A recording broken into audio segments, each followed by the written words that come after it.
Uma ótima noite para você aí de casa, tudo bem? Está no ar o Aparecida Debate para que você se informe e forme a sua opinião. Comigo novamente minha amiga Rafaela Lourenço. Rafa, boa noite, tudo bem? Tudo certo, Eduardo, boa noite. De volta aqui com você para mais uma semana de muita informação. E o Aparecida Debate, então, de hoje abrindo espaço para falarmos de um tema necessário para toda a população. A saúde pública, com o SUS, o Sistema Único de Saúde, e também a rede privada de atendimentos no país. Bem, a começar pelo SUS, que é um dos sistemas de saúde pública mais complexos do mundo e de referência. Garantido pela Constituição Federal de forma gratuita e universal a todos, o SUS completará 34 anos de existência em outubro. Mas como está a abrangência, a qualidade e a agilidade dos serviços?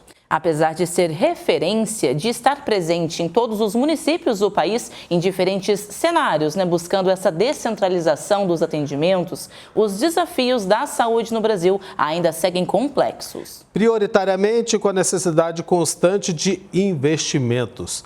Para a gente entender melhor esse universo da saúde pública do país e a importância de termos um sistema como este, a gente conversa com o médico sanitarista Gonçalo Vecina, fundador e ex-presidente da Agência Nacional de Vigilância Sanitária. O Gonçalo é um dos idealizadores do SUS e professor da Faculdade de Saúde Pública da Universidade de São Paulo. Por isso, a nossa alegria de tê-lo conosco no programa desta noite. Boa noite, Gonçalo. Muito obrigado por atender o nosso convite. Tudo bem? Boa noite, Eduardo. Boa noite, Rafaela. Boa noite, os nossos telespectadores da TV Aparecida. É um prazer imenso estar aqui com vocês. E vamos ver se a gente consegue levar boa informação para quem está nos assistindo, entender um pouco essa difícil situação de sistema de saúde público e sistema de saúde privado. Muito obrigado novamente. Esse é o nosso propósito, a nossa missão aqui no Aparecida Debate. O processo de criação, Gonçalo, do SUS está relacionado com a própria reconfiguração da Federação Brasileira. Apesar das deficiências, os avanços da nossa saúde são mais significativos comparando as 3 últimas décadas? Sem sombra de dúvidas, né? A Constituição de 1988, que é a nossa 8ª Constituição, e para o nosso telespectador entender, Constituição é a lei maior. Nós vivemos numa sociedade. Essa sociedade é organizada através de um modelo jurídico. A lei é um conjunto de combinados que a sociedade faz e aprova para viver em sociedade. A Constituição é a lei maior. E nessa lei maior, nessa 8ª Constituição brasileira, ela nasceu em torno da Declaração de Direitos.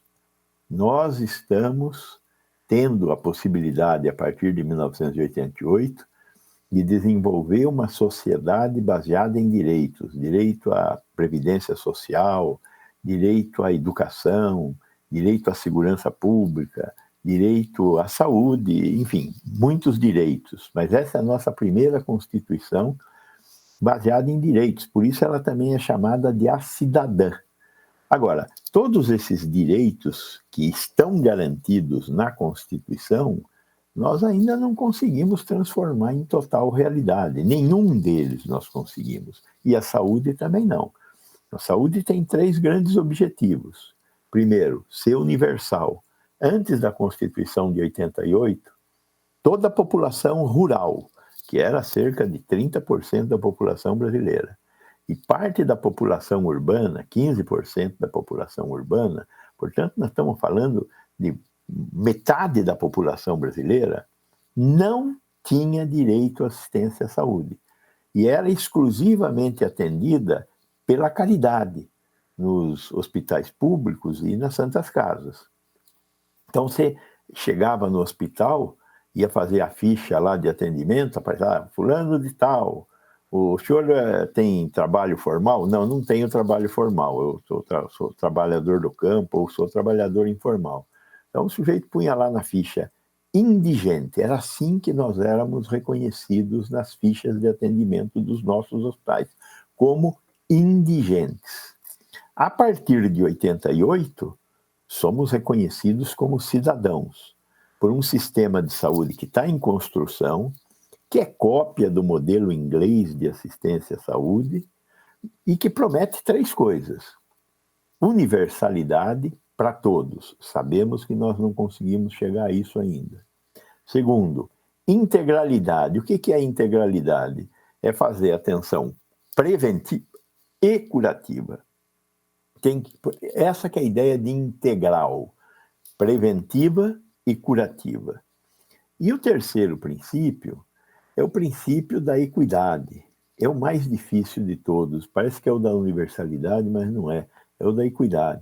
Nós somos uma população extremamente desigual. Eu moro aqui em São Paulo, no Alto da Lapa. A expectativa de vida de quem nasce no Alto da Lapa é de 85 anos. A 70 quilômetros da minha casa fica a cidade de Tiradentes, na mesma cidade de São Paulo. A expectativa de vida lá é 60 anos. Qual é a razão de lá, em cidade de Tiradentes, a expectativa de vida ao nascer ser 60 anos e aqui ser 85? Só tem uma explicação. É a desigualdade social. A pobreza é o maior mal deste país. Nós não somos uns iguais aos outros. Nós somos diferentes, particularmente os pobres, particularmente os negros, particularmente os índios. Este é um problema que a sociedade brasileira tem que conseguir minimizar, diminuir. E se nós conseguirmos minimizar e diminuir, provavelmente nós vamos ter uma saúde melhor. Vamos, ao longo do programa, vamos conversar sobre todas essas questões. Exatamente, doutor Vicina, uma ótima noite para o senhor e que prazer tê-lo aqui conosco, né, nesta terça-feira. Falando um pouquinho também dessa necessidade de mudarmos este cenário, explica para a gente, por favor, doutor, como que funciona, então, essa divisão de atividades entre União, estados e municípios para aplicar, de fato, o SUS e atender, então, a população? Bom, o Brasil é um país federativo, tem estados, mas além de ser um país federativo, ele também tem municípios, são 5.700 municípios. A maioria dos países do mundo ou tem uma estrutura federal ou tem uma estrutura mais municipal. Nós temos as duas.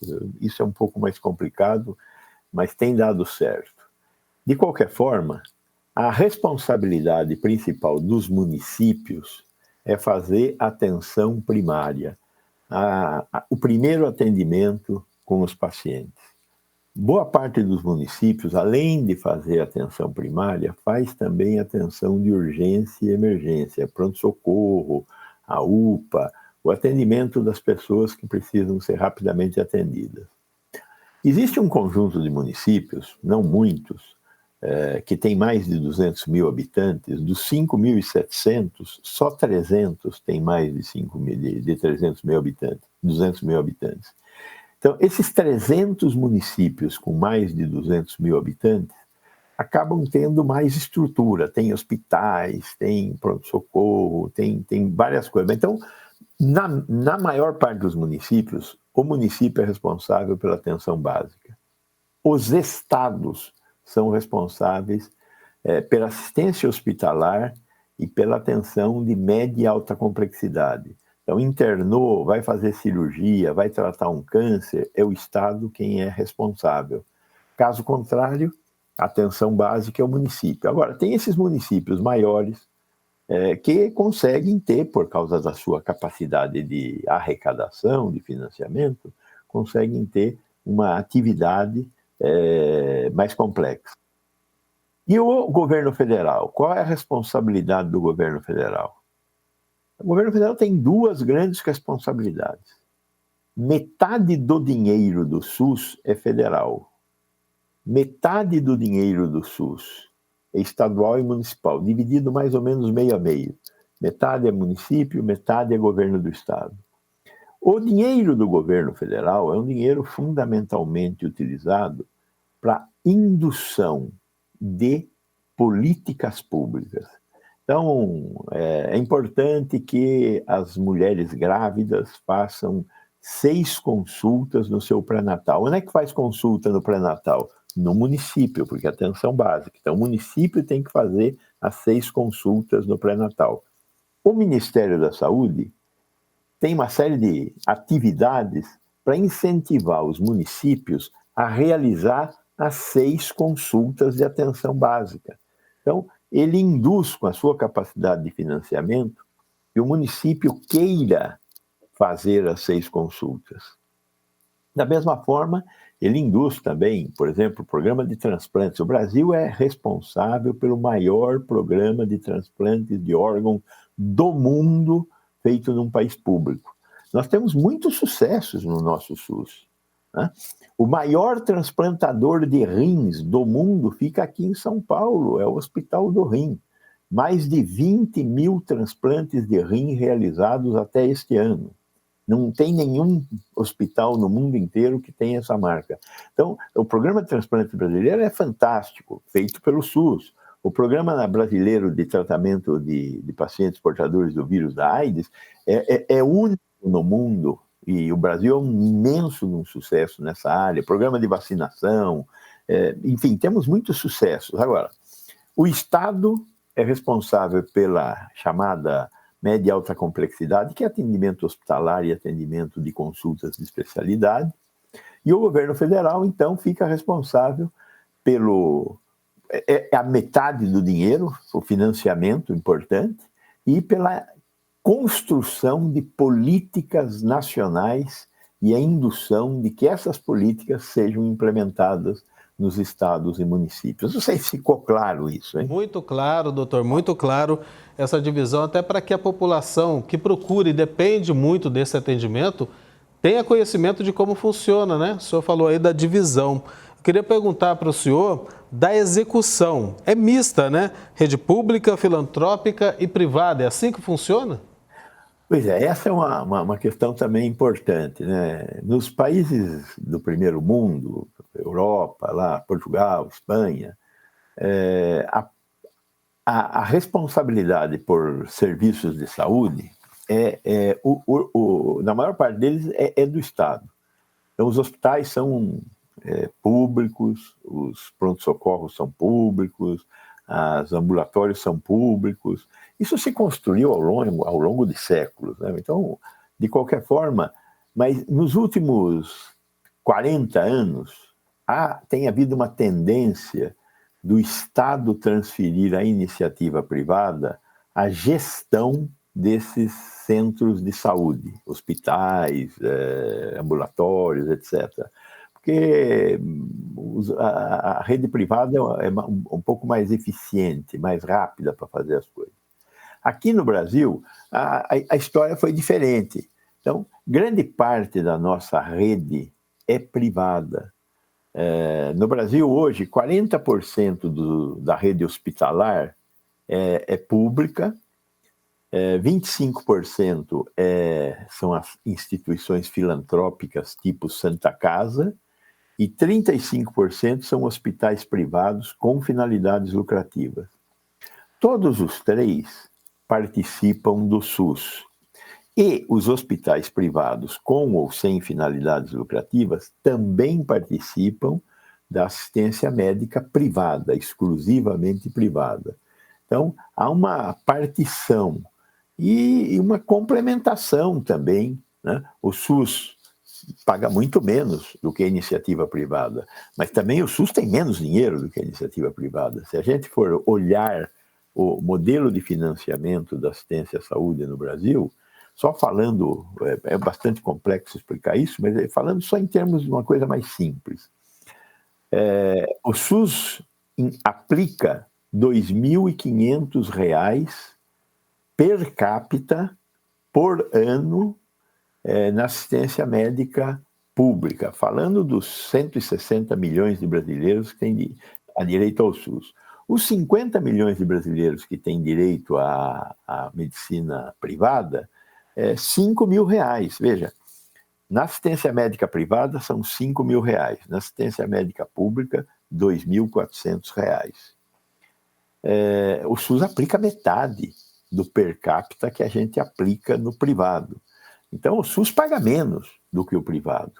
Então, essa rede, que 60% dela é privada, uma boa parte delas, Santas Casas em particular, atendem o SUS e atendem a rede privada. Aí faz um equilíbrio, né? Ganha um pouco mais no privado, ganha menos no público e as contas fecham no fim do mês, quase sempre. Às vezes é mais difícil. Veja a Santa Casa de São Paulo, sempre com dificuldades para pagar suas contas, né? Mas é mais ou menos dessa forma que as coisas funcionam. E o financiamento e o funcionamento da rede hospitalar e da rede de ambulatórios, de pronto-socorros, ele tem mais ou menos essa feição. A maior parte é privada, a menor parte é pública. E até também, né, doutor, dentro dessa parte da estrutura, né, a gente sabe que a saúde é um dos principais gargalos de todos os municípios, mas também são muitas mãos solidárias, né, programas de combate a doenças e desigualdades sociais. Só que o enfrentamento à pandemia da Covid-19 é um dos maiores exemplos das vantagens de nós termos, então, o SUS aqui no Brasil? Olha, a pandemia foi a prova dos 9. Como no meu tempo falava em prova dos 9, quem está nos assistindo não deve nem saber mais o que é prova dos 9. Mas, de qualquer forma, a pandemia foi uma prova decisiva para o funcionamento do sistema de saúde brasileiro. A Covid foi uma coisa impressionante. Eu estou com 71 anos, nunca tinha vivido uma coisa tão terrível, tão destruidora como foi a Covid-19, né? Imagino que tenha sido a gripe espanhola lá no início do século passado, onde também nós tivemos um desastre imenso, talvez maior, inclusive, do que o da Covid, porque nós tínhamos muito menos tecnologia para tratar, não tinha vacina, não tinha antibiótico, não tinha nada. E agora tem um aparelho de respiração, tem um monte de coisa, né? Então, a Covid foi um teste para todos os sistemas de saúde no mundo. E o Brasil, nesse sentido, se saiu muito bem. Nós tivemos uma mortalidade extremamente elevada, né? Nós temos 2,3% da população mundial, mas tivemos 10% das mortes mundiais, porque nós, infelizmente, enfrentamos a Covid com uma baixa participação do governo, essa questão da vacinação, a questão do uso de medicamentos que não foram provados que têm qualquer efeito no tratamento das pessoas, né? A cloroquina, a ivermectina, não funcionaram, não há dúvida sobre isso, do ponto de vista do conhecimento que nós temos. E aí nós tivemos uma mortalidade, nós começamos a vacinar tarde, nós usamos 735 milhões de doses de vacina para 200 milhões de brasileiros. 735 milhões de doses. Agora, pessoas como eu tomei 6 doses de vacina, estou já me preparando para a 7ª, porque o vírus continua presente e vai continuar no nosso meio para sempre. Nós vamos ter que continuar todo ano, no inverno, tomando vacina da Covid. Mas, de qualquer forma, o SUS conseguiu fazer a sua parte e a assistência médica privada também fez a sua parte. Os planos de saúde, houve uma comunhão nesse período, e os planos de saúde, através das redes privadas de assistência à saúde, também participaram do enfrentamento da Covid. A sociedade brasileira, o povo, de uma forma geral, conseguiu entender a importância disso, conseguiu entender a importância do SUS. Isso aconteceu em vários países, nós vimos isso pela televisão, na Itália, na Espanha, na Inglaterra, nos Estados Unidos, enfim, no mundo inteiro. Houve um clima de solidariedade para tentar enfrentar essa crise, que foi uma crise terrível para toda a humanidade, né? Sem sombra de dúvidas, não é, doutor? Que momento difícil para todos, mas que passamos, né? E é claro, viva o SUS, a ciência e também a vacina.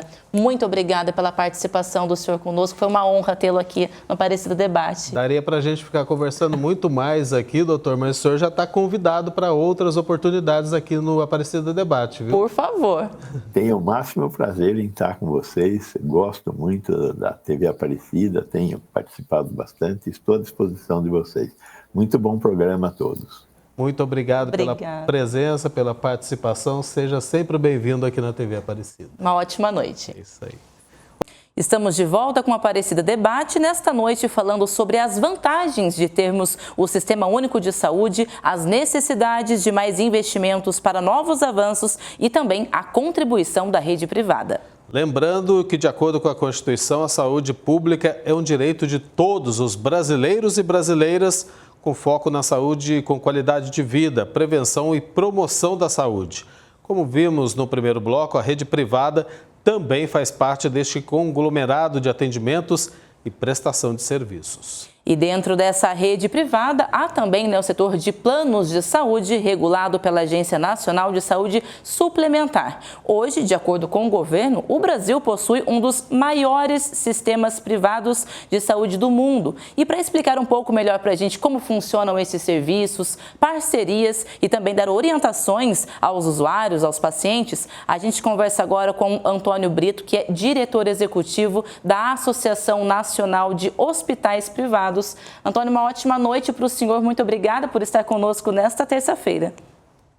Boa noite, Rafaela, boa noite, Eduardo, boa noite aos que nos assistem. É um prazer estar com vocês da Rede Aparecida.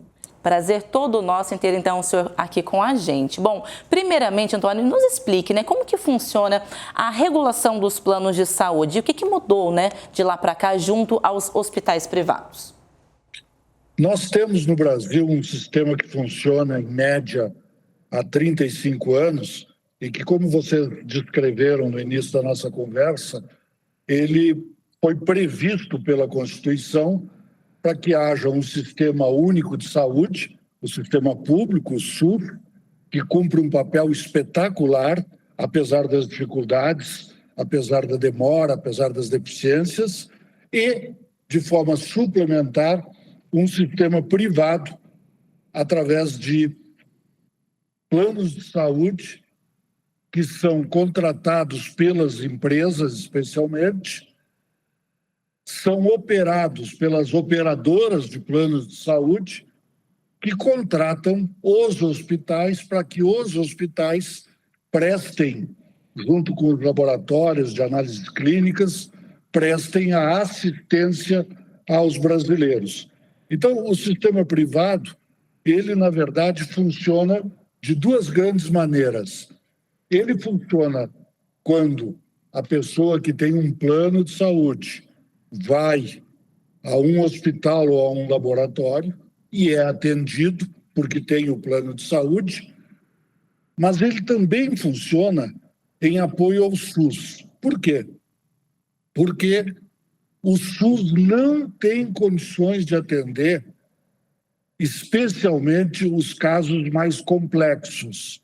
Então, quando uma pessoa vai ao SUS e precisa de uma cirurgia mais complexa, de um atendimento mais complexo, em 60% dos casos, essa pessoa é enviada pelo SUS a um hospital privado e, contratado pelo SUS, faz o atendimento.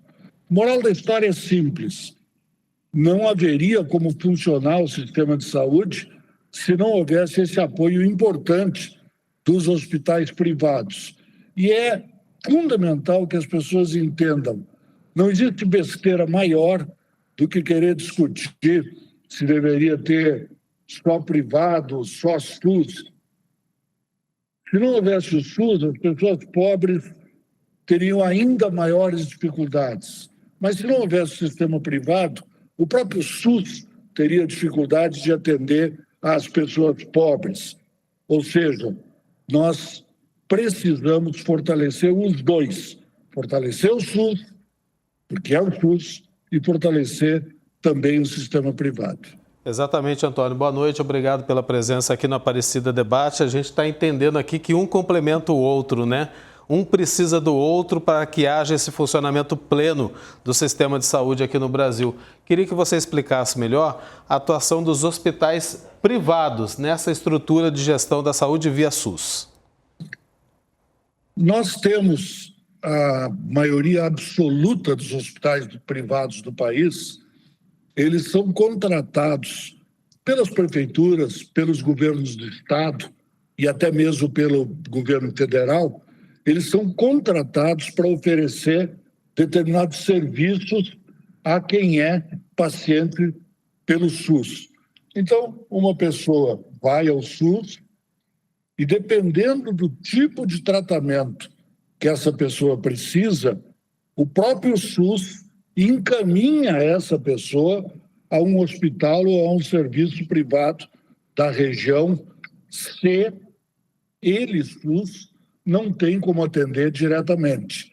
Isso acontece, como eu disse, especialmente nos casos de maior complexidade, de maior dificuldade até de atendimento. Então, essa é a forma pela qual o sistema privado apoia o SUS e ajuda o SUS. E, além do mais, é óbvio, o sistema privado atende os pacientes dos planos de saúde, que no Brasil já são 51 milhões de pessoas. A grosso modo, de cada 4 brasileiros, 3 são atendidos pelo SUS, 1 é atendido, ou uma, pelo sistema privado. Só que, daqueles 3 atendidos pelo SUS, uma grande parte acaba também sendo atendida pelo sistema privado, conforme eu já relatei. E são números, assim, expressivos, né, Antônio? Até também dentro dessa explicação do senhor, a exemplo do sistema CROSS. Isso faz parte do que o senhor estava explicando de transferência, né, de encaminhamento dos pacientes, mas como fortalecer também este serviço que acaba agregando e auxiliando o próprio SUS junto ao privado? O sistema CROSS, como sabem, é um sistema que organiza a fila de atendimento. Então, quando qualquer brasileiro vai ao SUS na busca de uma consulta, de um exame, de um tratamento, de uma cirurgia, ele passa a fazer parte dessa, eu estou dizendo aqui popularmente, dessa fila organizada pelo sistema CROSS. Como eu já expliquei, parte do atendimento da fila do SUS não é feita pelo SUS, é feita por hospitais privados ou por serviços privados. Então, o sistema CROSS também, através do sistema CROSS, a pessoa, quando chega a sua hora, ela é chamada e enviada a um sistema privado. É evidente que nós todos queremos e precisamos que essa fila ande rápido.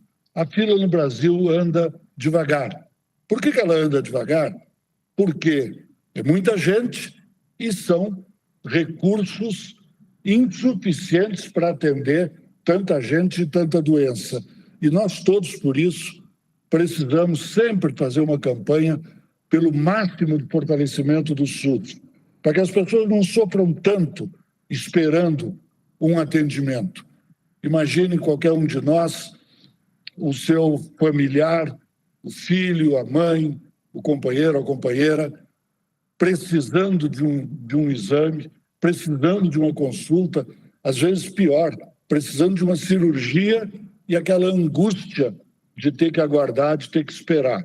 Isso acontece não porque alguém queira, acontece porque faltam recursos e a gente tem que trabalhar muito para que um dia, se Deus quiser, no Brasil, a gente tenha uma fila que ande mais rápido.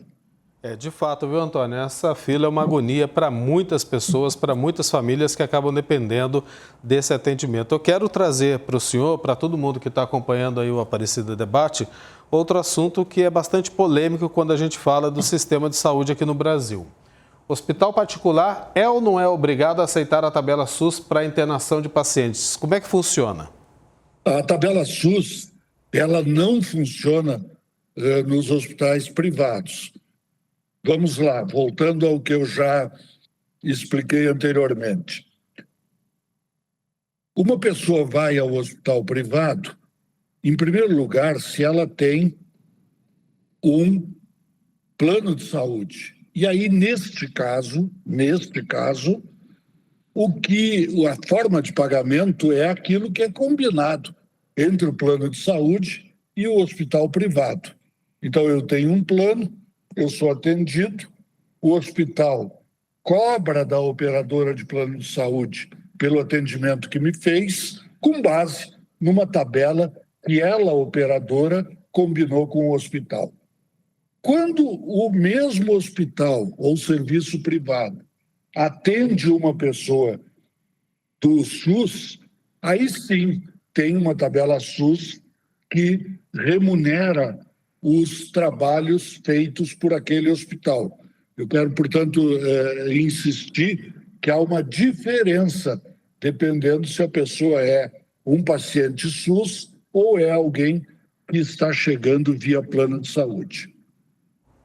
E também nessa parte de explicações, até para orientar também que está acompanhando agora, né, Antônio? Quanto ao cliente, né, o usuário, aquele que tenha dúvidas ou até mesmo reclamações, né, sobre a cobertura de planos, a limitação de exames e também de outros procedimentos, o que essa pessoa deve fazer, né? Qual órgão procurar? É direto com a reguladora, com a operadora? Como que fica essa parte também?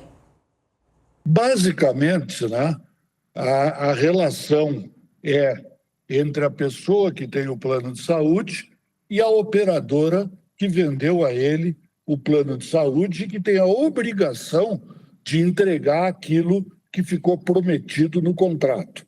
Então, existe aí a relação direta, é a relação com a operadora. Quando a pessoa entende que a operadora não está cumprindo aquilo que está previsto em contrato, aí, então, essa pessoa pode recorrer, queixar-se, apresentar queixa à Agência Nacional de Saúde Suplementar, que é quem fiscaliza o trabalho das operadoras de plano de saúde. Participação aqui no Aparecida Debate. A gente estava conversando agora há pouco, no primeiro bloco, com o Dr. Gonçalo Vecina, né? Ele estava falando exatamente sobre a criação do SUS, o que o sistema público de saúde representa para a população brasileira, o grande avanço que houve nessas últimas 3 décadas, com destaque para a época da pandemia da Covid-19, né? O SUS se sobressaiu e mostrou a sua importância para toda a população brasileira, que até então tinha muitas críticas, né? Muitos porquês em relação ao Sistema Único de Saúde. Mas eu pergunto, você que está representando os hospitais privados, que também são essenciais para complementar esse serviço de saúde aqui no Brasil, o que precisa acontecer? É mais investimento, é mais atenção para o hospital público ou para o hospital privado, para que o brasileiro tenha, de fato, uma saúde de qualidade? Olha, na verdade é um pouco de cada uma dessas coisas, né? Veja, em primeiro lugar, nós temos que entender que o SUS é uma maravilhosa instituição brasileira, porque graças a ele, e apesar de tudo, a população brasileira, especialmente a população mais pobre, tem uma chance de atendimento. O fato de todos nós defendermos o SUS não pode, no entanto, nos liberar de registrar os problemas do SUS, até para que o SUS possa resolver esses problemas e se tornar cada vez mais importante para o Brasil e para os brasileiros. Quais são esses problemas? Eu apontaria 3 problemas principais. O primeiro é a falta de dinheiro. O sistema SUS, ele é obrigado a atender pelo menos 160, 170 milhões de pessoas sem ter os recursos necessários para isso. Segundo problema é que, mesmo havendo dinheiro, é preciso melhorar a gestão. É preciso colocar o computador, é preciso ter os dados dos pacientes no computador, é preciso melhorar a qualidade da gestão, Essa gestão ela tem muitas dificuldades. E o terceiro problema, e eu elenco apenas esses três, é essa confusão que ainda acaba acontecendo entre o que é tarefa do governo federal, o que é tarefa dos governos estaduais e o que é tarefa das prefeituras, o que muitas vezes faz com que a pessoa acabe, o doente, o paciente, acabe indo bater de uma porta em outra, não é aqui, não é ali, não é aqui, não é ali. O SUS se organiza como um sistema que opera, ou deveria operar, com uma integração entre governo federal, governo estadual, governos municipais, mas isso tem enormes dificuldades na maioria dos municípios brasileiros. Então, eu te diria, fechando a resposta, viva o SUS, e quanto mais a gente gosta do SUS, mais a gente precisa examinar em que o SUS poderia, e se Deus quiser, um dia vai ser melhor. Com certeza, né? Com o apoio de todos, da sociedade brasileira. E esse empurrãozinho que a gente acaba dando com programas como esse para conscientizar a população da necessidade, da importância do SUS e dos hospitais privados, a gente vai contribuindo para isso. Nosso agradecimento, muito obrigado pela participação, pela presença aqui no Aparecida Debate. Seja sempre bem-vindo aqui na TV Aparecida. Um abraço a todos vocês. Um abraço. Abraço, Antônio. Obrigada. Estamos de volta com a Aparecida Debate nesta noite falando sobre as diferenças da saúde pública, privada e como se somam no fortalecimento dos atendimentos para o povo brasileiro.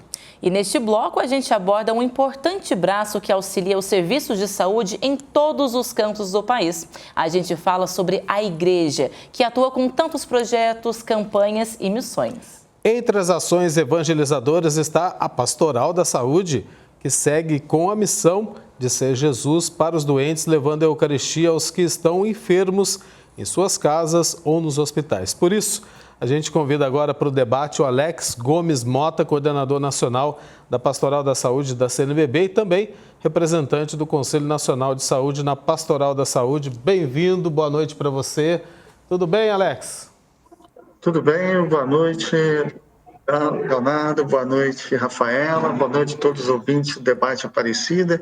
Com imensa alegria, a gente está aqui participando com vocês para a gente trocar uma pequena fala, né, dessas informações do trabalho da Pastoral da Saúde aí pelo Brasil. A alegria é toda nossa. Eu resumi aí, Alex, as ações nesta definição, mas gostaria que você explicasse para a gente as 3 dimensões da Pastoral da Saúde instituída oficialmente em 1986, como uma das pastorais sociais da CNBB. Lembrando, solidária, comunitária e sócio-transformadora.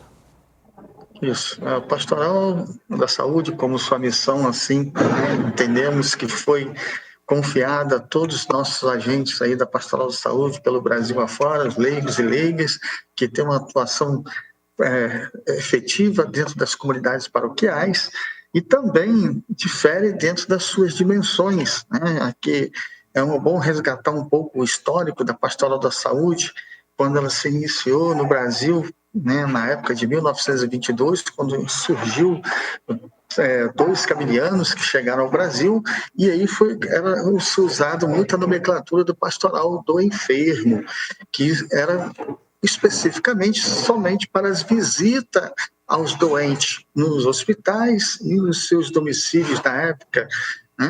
No decorrer do ano, os anos que se passaram, e a atividade da pastoral ela foi tomando a sua dimensão mais ampla, e quando foi realmente a CNBB, dia 9 de maio de 1986, quando a CNBB oficializou a Pastoral da Saúde no Brasil, e aí sim, não só na assistência ao enfermo, que é a nossa primeira dimensão, a dimensão solidária, que é justamente essa assistência de levar uma palavra de conforto aos familiares, aos doentes, né? Dentro das suas unidades hospitalares e dentro dos seus domicílios, como também essa preocupação na questão da humanização com os profissionais de saúde, que às vezes está muito assoberbado dentro dos seus afazeres, das suas unidades de saúde, e às vezes não tem tempo de momento, né, de estar ali do encontro com Deus nesse momento. Então, a Pastoral da Saúde, ela tem esse papel importante de também estar na escuta desses profissionais, justamente para fazer essa transformação de uma assistência de qualidade não só para o doente, mas também para os profissionais de saúde que necessitam desse momento de reflexão, de acolhimento e de escuta dentro dos seus trabalhos. Bom, e aí a segunda dimensão, que é o que veio em um segundo momento, que foi o trabalho da promoção e promoção da saúde, né? Com essa política de uma saúde saudável e também no aspecto humanitário. Então, nós estamos vivendo aí, né, alguns acidentes, né, climáticos no nosso país, então a Pastoral da Saúde tem esse papel importante no campo comunitário de levar essa assistência à saúde e no campo comunitário, que, né, de dar a sua contribuição, né, dentro desses contextos hoje aí dos acidentes recentemente no Rio Grande do Sul, e a pastoral se envolver e contribuir nesse campo. Já a terceira dimensão, que é a sociotransformadora, que tem um papel fundamental de estar inserido dentro do controle social, que é os conselhos, o Conselho Nacional de Saúde, os conselhos estaduais, os conselhos municipais e agora, mais recente, com a proposta do Conselho Nacional de Saúde, dessa campanha de implantar também os conselhos locais, que é importantíssimo esses conselhos locais, que está inserido dentro da própria comunidade, no território onde as pessoas, a comunidade vive e conhece a sua realidade e trazer as suas demandas para esse conselho local. E aí a Pastoral da Saúde, como outras pastorais também, hoje ocupa as suas cadeiras dentro desses conselhos, né? Contribuindo com essa transformação na saúde. Essa transformação, né, Alex, e também de descentralização, né, dos atendimentos, que é tão necessário também chegar a todos os povos, né, a todos os cantos. Explica pra gente como são discutidas também essas ações e as necessidades de atuação. É de uma forma regional? Vocês prestam contas depois no encontro nacional? Como que fica isso?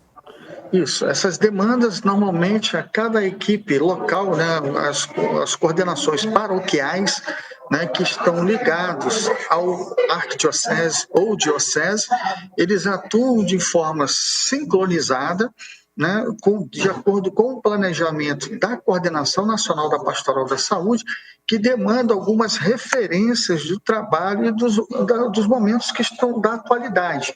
Não, então, são temas que a gente atualiza dentro do nosso contexto para ficar como norteador para o campo de atuação da pastoral, além das demandas locais de arquidiocese e diocese e dos regionais, que aí ela é mais peculiar, há uma abrangência maior de acordo com cada regional.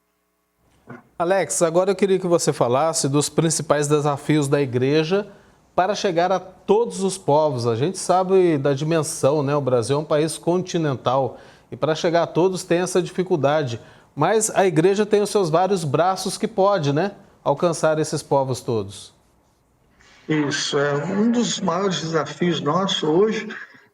Vamos dizer assim, o recurso humanos, né? A messe, como diz, a messe é grande, mas os operários são poucos. Esse é um dos grandes desafios que todas as pastorais, vamos dizer assim, como especificamente a Pastoral da Saúde, tem esse desafio de captar esses recursos humanos para estar dentro da comunidade, para atuar como agente pastoral, né? E aí isso é um desafio. E também outros desafios que vêm, né, dentro do contexto interno, um dos pontos principais também seria a comunicação, né? Hoje, é claro, por mais que a gente tenha essas ferramentas, hoje que a tecnologia vem nos ofertando, a gente ainda tem um pouco de dificuldade desses equipamentos, da questão da conexão e assim. Mas é bom destacar que no período da pandemia, isso foi fundamental para o trabalho da Pastoral da Saúde, foi usar a tecnologia, onde a Pastoral da Saúde, nesse momento, ela estava sem acesso às unidades de saúde, né, para visitar os seus doentes, aqueles profissionais, e aí utilizamos das ferramentas mais práticas que o agente tem a facilidade de exercer, que é o WhatsApp, né? E aí a gente dialogava nesse momento com os pacientes, com os profissionais, dando aquela palavra de conforto. Então foi fundamental. Então esse ainda continua sendo os nossos desafios para que as pessoas, nossos agentes, comecem a se aprimorar no uso da tecnologia. A tecnologia vindo para agregar, né, para ajudar também no trabalho da pastoral. Só que, Alex, você está falando dos agentes, né? Quem que pode participar, fazer parte da pastoral, então? A importância do leigo também nessas atividades, né? Quem estiver acompanhando agora o programa, tiver curiosidade e quiser conhecer um pouco mais do trabalho, quiser fazer parte também, como que funciona? Qualquer leigo que esteja inserido numa comunidade eclesial, ele pode procurar, né, o padre ou a coordenação da Pastoral da Saúde, que se caso exista naquela comunidade, e aí se colocar à disposição, né? A gente, para a lei civil, se usa aquela palavra voluntário, mas nós, como os cristãos autênticos, a gente não gostamos de usar essa palavrinha voluntária, e sim discípulos missionários, porque esse é o nosso papel como leigo cristão, de levar a nossa missão a que nos foi confiado. Bom, e aquelas pessoas que às vezes não estão inseridas na comunidade eclesial? Podem também estar atuando, que aí tem aqueles profissionais de saúde, né, outras pessoas que têm as suas expertises, o dom que Deus deu a cada um deles, que possam utilizar esses dons para contribuir no trabalho, na missão da Pastoral da Saúde. Então, qualquer pessoa. Mas Alex, nossa comunidade não tem Pastoral da Saúde, então procure uma pastoral mais próxima, né, do seu território paroquial e se coloque à disposição. Mas aí a gente não quer, a gente quer implantar na nossa comunidade. Perfeito, então é ótimo. Procure o padre, olha, nós queríamos implantar a Pastoral da Saúde na comunidade, o que o senhor acha? E aí vai ocorrer esse primeiro diálogo, né? E aí sim eles vão entrar em contato a partir do momento que, agregando o número de pessoas que possa formar um grupo, e aí sim partir para comunicar com a arquidiocese, para que eles venham dar o curso para o pessoal, para que, de fato, possa implantar essa Pastoral da Saúde no território, na paróquia. E a gente acabou de ver, né, Alex? Infelizmente, o Brasil atravessou esse desastre natural no Rio Grande do Sul, as inundações e enchentes que afetaram mais de 400 municípios, 500 mil pessoas. A dimensão, a gente não tem noção de como foi aquilo, né? Mas a igreja mostrou por que é tão necessária a sua atuação, principalmente na Pastoral da Saúde, né, para chegar a essas pessoas que dependiam desse atendimento. Daí não só do serviço público, do serviço privado, mas também desses voluntários da igreja. Literalmente a igreja abriu as suas portas para acolher todo o povo gaúcho. Agora, momentos como esse que a gente está citando, dessa tragédia climática, reforçam a necessidade do apoio físico e espiritual da igreja, Alex? Sim, com certeza, é um momento muito importante, né? O serviço de capelania operacional em desastre é muito importante nesses momentos, justamente como sofreu aí o Rio Grande do Sul e vem sofrendo, né? Isso é uma primeira fase, né? Que agora é a secagem, né, das águas, baixando o nível, mas o que vem agora por diante são a questão da parte mental, né? Porque aonde começam as pessoas a entender de fato a magnitude, né, do desastre. E aí é importante essa presença da igreja. E dentro do contexto histórico, a gente sabe disso, que a igreja é uma das primeiras entidades que abrem suas portas para acolher esses vitimados, né? Então, nós já temos esse marco histórico, mas a cada ano que passa a gente vem se aprimorando.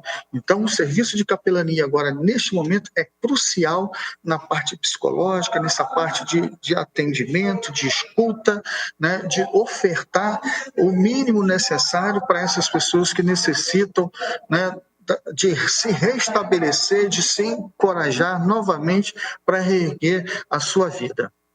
Que bom que temos a igreja para apoiar todo esse povo.